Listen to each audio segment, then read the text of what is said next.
बहुत अरसा हुआ एक दिन, बताया था मुझे उसने। बहुत अरसा हुआ एक दिन, बताया था मुझे उसने।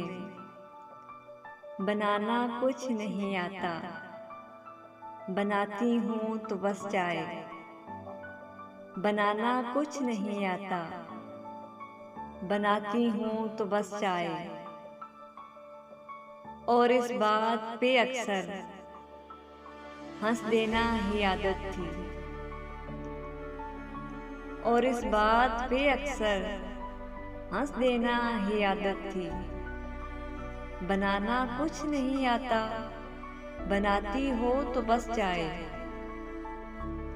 मुझे चाय से उलझन है, मुझे चाय से उलझन है। नहीं पीनी, नहीं पीनी। और अब इस बात को गुजरे ज़माने बीत गए कितने।